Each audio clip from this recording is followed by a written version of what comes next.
با زن و بچه رفتم کربلا. رسیدیم ساعت مثلا 9 شب. به خانومم گفتم بلند شو بریم حرم. من اصلا جون ندارم و بخوابم، نماز صبح میام. گفتم پس من با دخترم میرم حرم. گفت اومدم حرم، رفتم بیرون حرمه، دیدم یه جعده دارن سینه میزنن و یکی میخونه، جمعیتی هم جمع شده بود.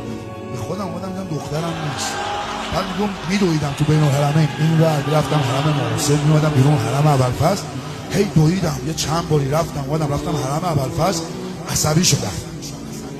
دستت درد نکنه با این مهمون نوازی عباس جان. من کجا دنبال دخترم بگردم؟ گریه میکردم با ابوالفضل میگفتم. گفت دیگه، گفتم چیکار کنم؟ برم خونه به زنم من بگم بیام دوتایی بگردیم دنبالش. رفتم هتلمون، در رو وا کردم، دیدم دخترم کنار خانومم خوابه. خانومم بلند شد گفت چی آورد بچه رو؟ گفت من دوست شوهرتونم، این بچه رو بگیرید تا بیاد. هیچی نگفتم. فرداش میادیم حرم، دخترم می‌کشتم. گفتم بابا، گفتم این شب کی تو رو آورد خونه؟